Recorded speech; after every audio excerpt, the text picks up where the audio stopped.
session. Uh, a very warm welcome to Dr. Suryanarayana Jammalamadaka ji. Thank you very much for making time for the session.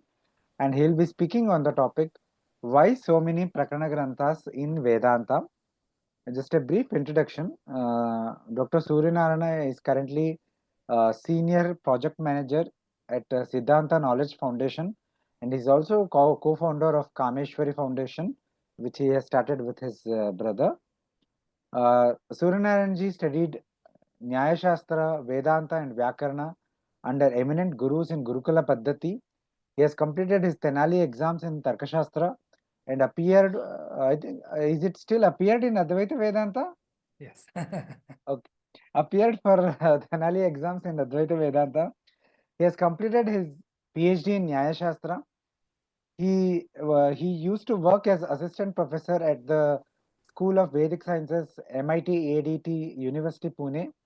But currently, as I mentioned, he is associated with Siddhanta Knowledge Foundation.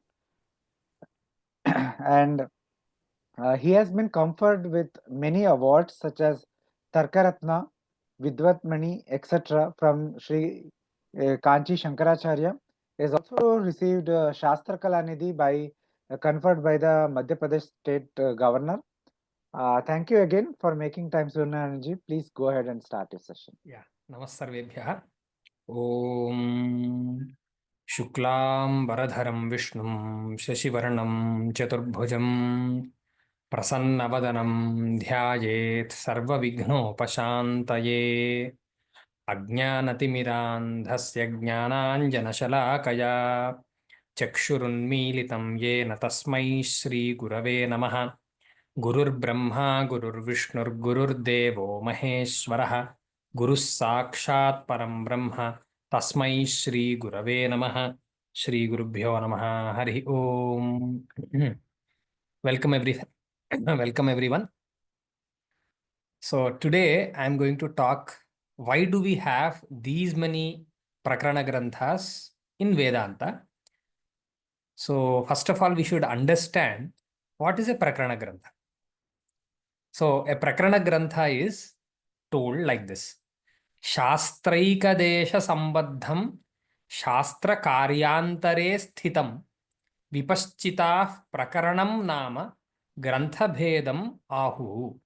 This is a small description told in one of the Shastras about what is a Prakarana. So the first description or the first attribute given to a Prakarana is that Shastraikadesha sambadham. So it has to be related to the one part of the Shastra. So a Prakarana Grantha will have some concepts which are related to the Shastra. Shastra karyantare sthitam. The second attribute given is Shastra karyantare sthitam. So a Prakarana Grantha will also have those concepts which are also dealt in other Shastras. So what is the utility of such a Prakarana Grantha? Generally, whenever we want to deep dive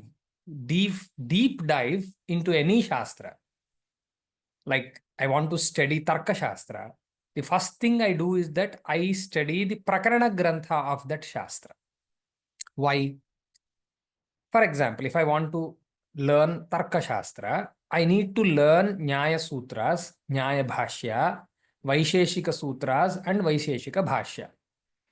For a novice learner, a learner who don't have much background in that particular Shastra, learning Nyaya Sutra and Vaisheshika Sutra is difficult. Why? Because the language in that particular Sutra is difficult because it is related to a very old time, and also it is cryptic. Unless you have a guidance, you have a guided learning, it is very difficult to decipher the meaning of those sutras, and also the Bhashya. The Bhashya is also difficult, and the method in which those concepts are actually told is also not very easy for a novice learner. So hence Prakarana Grantha, the usage or the purpose of Prakarana Grantha emerges. What does a Prakarana Grantha do? The Prakarana Grantha identifies those Shastraika Desha, which means those concepts which are part of the original Shastra, some parts. So the difference between learning the direct Shastra and a Prakarana Grantha of a Shastra is that you are now given those important concepts chosen by some of the well-learned Panditas of our own time, or those times which are nearer to us, so that they can identify our taste, they can identify our difficulty, they can identify our problems, they can identify the solutions and choose those concepts which will be helpful for us. So the first quality of a Prakarana Grantha is Shastraika Desha Sambandha. So some concepts are chosen from the original Shastra. Then it is also giving us a hands-on experience on how does this particular concept work. Shastra karyantare sthitam. So it is actually giving us the opportunity to see how this particular concept from this particular Shastra is applicable in other places. For example, if I am learning Tarka Shastra Prakarana Grantha, for example, there are many Prakarana Granthas in Tarka Shastra. If I am learning Tarka Sangraha, I will also learn what are the means of knowledge. According to the means of knowledge, I will try to use those definitions and concepts elsewhere. So that is how I get the confidence as a learner. Until I do not have the hands-on knowledge of application of these concepts elsewhere, I will not actually be very confident. I don't actually know whether I should pursue this further or not. Hence, Prakarana Granthas give you that flexibility, give you that opportunity, simplify it, and also give you the confidence, which is actually useful for us to learn the depth of that particular Shastra. So this is the brief introduction of a Prakarana Grantha, the definition of a Prakarana Grantha. So according to this brief understanding of Prakarana Grantha, we will now try to understand how many types of Prakarana Granthas we can find in Vedanta particularly. So I could identify at least 3 types of Prakarana Granthas. There might be many. According to our purpose and according to our drishti, we will actually classify anything. So I have taken 3 criteria. Number 1, people who do not have any background in any Shastra. So this is the first type. So for the first time, people with a little Samskrita Jnana. So if you want to enter any Prakarana Grantha, if you want to learn any Shastra which is originated in India, you need to know some language, which is Sanskritam, or a good hold on any of our regional language. If you have a very good hold on Telugu, Tamil, or Hindi, also you can understand a little bit. So a person who has a good understanding of Sanskritam or any other regional language without any background, so this kind of a user or learner is one type. For these types of learners, there are certain Prakarana Granthas which are told in Vedanta, like you have the Tattvabodha and Atmabodha, etc. And you also have another type where the learners do not know Tarka Shastra. They do not know the Indian logic. They do not know the language of logic which is originated here, which is Navyanyaya language. But they have a good command on Sanskritam and also working knowledge in Vyakarana, Mimamsa, and other Shastras other than Tarka Shastra. So this will be the second type of learners we have. And for those learners, we have many granthas, many Prakarana Granthas, like you have Vedantasara, you have Vivekachudamani, you have Panchadashi, you have many other things for these kinds of learners. And particularly for those learners who have a good working knowledge on Tarka Shastra, which is the Nyaya Shastra or the Indian logic, who knows that language. So this is a technical language called Navya Nyaya Bhasha. So who has a very good command over this language. For them, if they are entering the domain of Vedanta, then you have certain Prakarana Granthas, like you have Vedanta Paribhasha, you have Siddhanta, Lesha, Sangraha, etc. So why this classification? Why these many Prakarana Granthas? These Prakarana Granthas are enabling any learner of these three categories to enter into the domain of Vedanta. What is Vedanta actually? Vedanta is nothing but Upanishad. So the Upadesha of Upanishad is called as Vedanta. Literally, the meaning of the word Vedanta is also like that. Vedasya antaha Vedanta. So Upanishad is Vedanta. If you try to understand what is Upanishad, you will have, when you are trying to understand what is the content of Upanishad, you will get many doubts. You need help of reasoning. So hence, there are many bhashyas. You have Brahma Sutras, you have Upanishad bhashyas, and also there is another prasthana, which is called as Bhagavad Gita. So, as a totality, Vedanta means Upanishads, Upanishad bhashyas, Brahma Sutras, bhashyas, and also Bhagavad Gita and its bhashya. So, this is Vedanta. If you want to enter the domain of Vedanta, you need to know certain concepts beforehand. Because without knowing what is Brahma, what is Ishvara, who is a Jiva, what is a moksha, what is samsara, and in any study, you will have many technical ideas, technical terms. We call them as swasanya. It is only famous in that particular study. So before you enter that domain, you need to understand in which context does they use those particular terms. So that's what Prakarana Grantha does. But if a person without any Tarka knowledge, without any Navyanyaya Shaili, if he enters the Vedanta domain by learning Vedanta Paribhasha, he might feel that I will not understand Vedanta.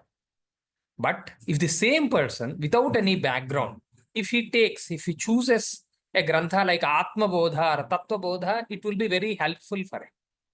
In the same way, if a person with very less Tarka knowledge and have a good command on Vyakarana and other Shastras, then he might choose Vedantasara or Vivekachudamani or even Panchadashi because they know the Kavya Jnana, they have the Kavya Jnana. They have some good command on Vyakarana and other concepts. Hence, they could easily understand Vedantasara and other things. See, for example, if this person with a good understanding of Samskrita knowledge and also some command on Vyakarana and other Shastras, if he takes Tattvabodha or Atmabodha, it might be very simple for him. He might feel that there is nothing here. What is a big deal in learning Vedanta? He couldn't understand the intricate or the interesting parts, folds and dimensions of the Shastra. Because Atmabodha and Tattvabodha, Prakarana Granthas like that are very simple. So for that kind of a person, he should choose Vedantasara or Vivekachudamani. In the same way, a person who has a good command on Tarka Shastra, if he takes on Vedantasara, he might think that it's pretty simple. There are, it is describing more or something like that. But if he understands to take to choose Vedanta Paribhasha or Siddhanta Lesha Sangraha, then he could understand the actual depth. Because Vedanta Paribhasha and Siddhanta Lesha Sangraha is talking the language of a Tarkika. It is talking the Navyanyaya language. So I would take few minutes of yours to just introduce how Tattvabodha is there, how Vedanta Paribhasha is there, to give you that hands-on experience on how these Prakarana Granthas actually work. First of all, I would like to show you the Tattvabodha. I hope most of you have gone through that. In the beginning itself, it says, Sadhana Chatushtaya Sampanna Adhikarinam Moksha Sadhana Bhutam Tattva Viveka Prakaram Vakshyamaha. So it is saying that Sadhana Chatushtaya Sampannanam. So the Adhikari here is Sadhana Chatushtaya Sampanna, who has Sadhana Chatushtaya. So then the first question we have is, what is Sadhana Chatushtaya? So the same question is actually told or posed by the author itself. It is that simple. See, the author is bringing out everything a learner will have logically. So what is Sadhana Chatushtaya? Sadhana Chatushtayam kim? Then he tells, Nitya Nitya Vastu Vivekaha is the first sadhana. Sadhana Chatushtaya means you need four eligibilities. The first one is Nitya Nitya Vastu Vivekaha. You need to know what is Nitya and what is Anitya, what is eternal and what is not. Then Ihamutra Ihamutrartha Phalabhoga Viraga. You need to have Vairagya. You should not be attached with material. You should have some vairagya, unless you cannot enter this domain, is the second sadhana. Iha amutra. In this world and that world, you should not have attachment with material. This is the second one. Then Shamadi Shatka Sampattihi. You should also have possess the qualities called Shama, Dama, etc. So he's also telling that Mumukshutvancheti. He's also telling you should have mumukshutvam, moktum ichha mumuksha. Mumuksha yasya vartate saha mumukshu. One who has the desire to attain the state of moksha. So these are the sadhana chatushtayas. Then what is the logical question a learner has when he is learning about these four sadhanas? So in this list, the first one is Nitya Nitya Vastu Vivekaha. Because I'm a new learner, I don't know anything, I don't have any background, the first question I will get is, what is Nitya Nitya Vastu Viveka? So the same question is posed here, Nitya Nitya Vastu Viveka Kaha. So he says, Nitya Vastu Vekam Brahma Tad Vyatiriktam Sarvam Anityam Ayameva Nitya Nitya Vastu Vivekaha. See, the formation of the sentences is also very, very simple here. They are not using difficult words at all. Nitya Vastu Vivekam Brahma. Nitya Vastu Ekam Brahma. So there is only one eternal entity which is called as Brahma. Tad Vyatiriktam Sarvam Anityam. Other than that, everything is Anitya. So this is how Tattva Viveka goes. When we just try to see how Atma Viveka, and another Prakarana Grantha, then we will understand the difference in this style. So Tattva Viveka is a prose, it is a Gadya, but Atma Viveka is a Padya. So here in the beginning itself, the third shloka is something like this. Avirodhitaya karma na avidyam vinivartayet vidya vidyam nihantyeva tejas tasmin tejas timira sanghavat. Avirodhitaya karma. So when you are entering the domain of Vedanta, you should have a little bit knowledge about what is karma, what is jnana, what is vidya and avidya.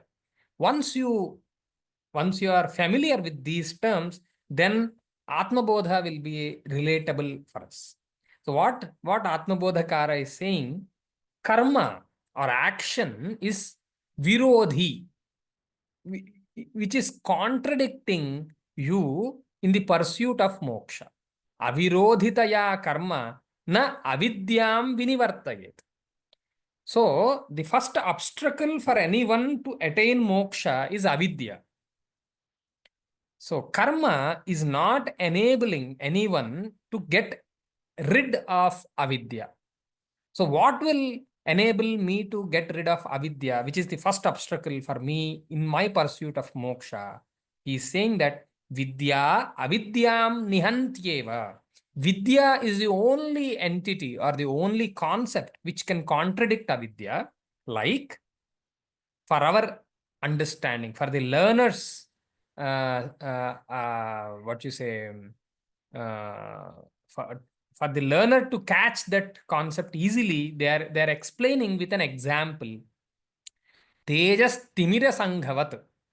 Darkness can only be eradicated by light, just like that.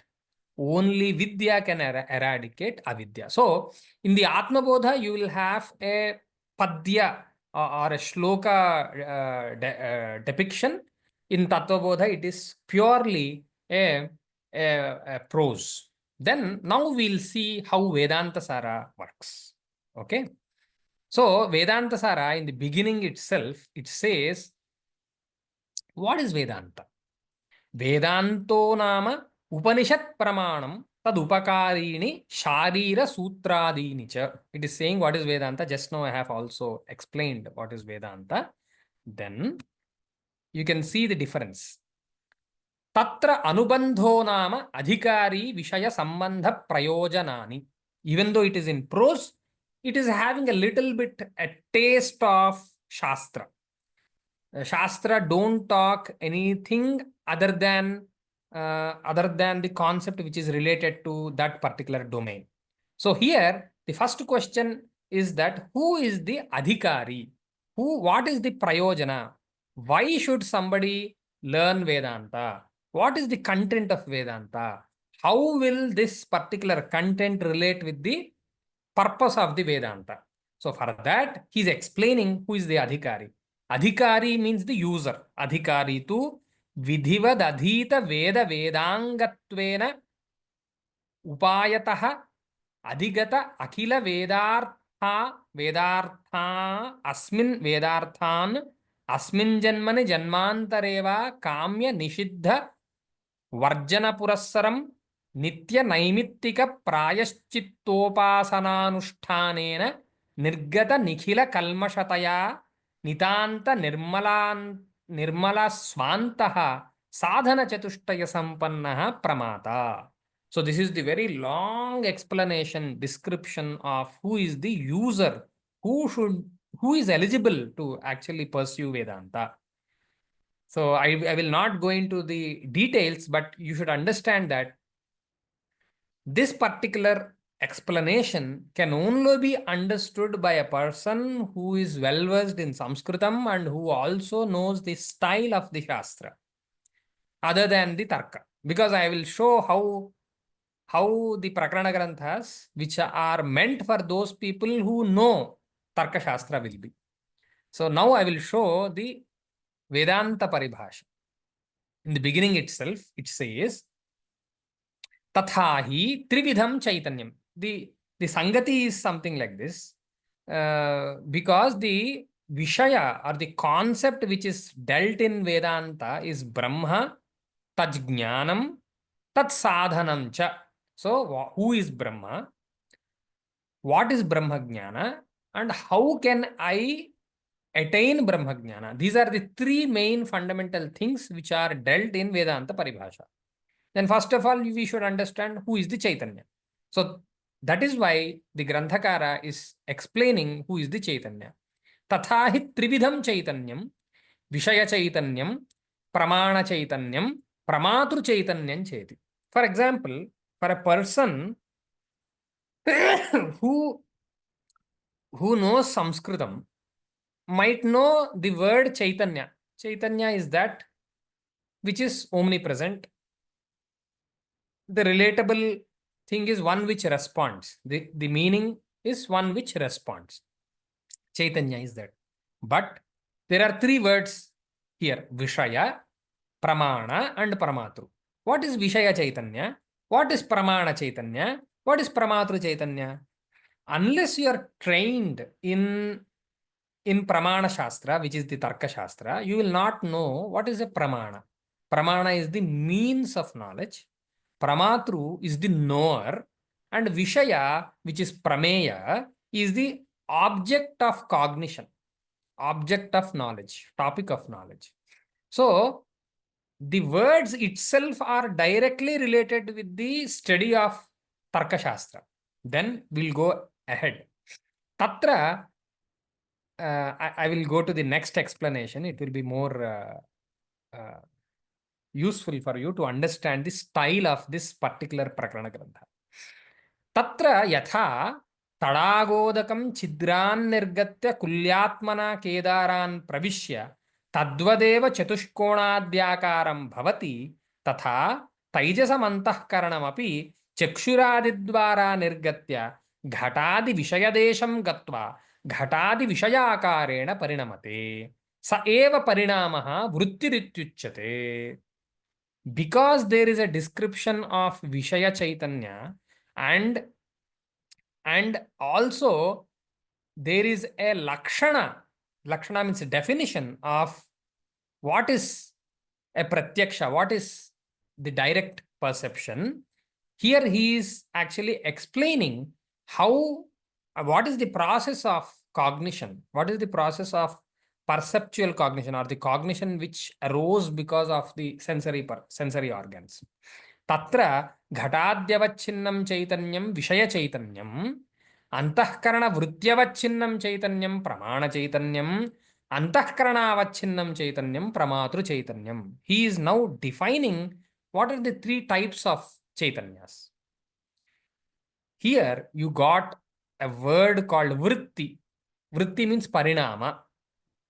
So to explain what is parinama, the Granthakara took all these sentences to describe what is parinama. Then he is saying that Vishaya Chaitanya and Pramana Chaitanya becomes one, then it is considered to be a pratyaksha. This is a very difficult description for a person who is not trained in Tarka Shastra. One who is trained in Tarka Shastra can easily understand what is Vishaya Chaitanya, what is Pramana Chaitanya, and how Vishaya Chaitanya and Pramana Chaitanya can become one. Else, when the learner is not trained in Tarka Shastra, when he is not having a command on the language of Tarka Shastra, it will be very, very difficult for that kind of a learner to understand what the Granthakara want to say. So, these different types of Prakarana Granthas are authored by different authors to address the objectives of different learners. Not everyone starts at the same point. It's not like a running race. We all start at different points. So for us, there will not be one Prakarana Grantha. According to our previous knowledge, we have to choose our own Prakarana Grantha. Then incrementally we can understand the concepts told by other Prakarana Granthas also. It is not actually prescribed that everyone should go through all Prakarana Granthas. It's not like that. If a person do not have any background in the Shastras, he can directly go to Tattvabodha, then slowly see some parts of Atmabodha, then go to the Vivekachudamani. Slowly, in the guidance of a guru, he can go through some of the Upanishad Bhashyas, and slowly he can experience that delight, which is Sarvajanina. Everyone are eligible to experience the delight which is proposed in the Vedanta. If a person has Vyakarana and other background, then he might choose a similar Grantha like Vedantasara, and slowly, incrementally, he can proceed into the study of Vedanta. If a person comes from totally a logic background, then he or she can choose Vedanta Paribhasha and Siddhanta Lesha Sangraha. Thank you for giving me this opportunity. Namaste. Thank you, Suryanarayanji, for a very wonderful, very interesting session. I think it was a eye-opener session about the way the different Prakarana Granthas are organized and the way they teach and the different kind of audience they target.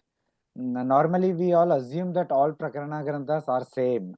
So you just pick anyone, that is enough, but it is not so.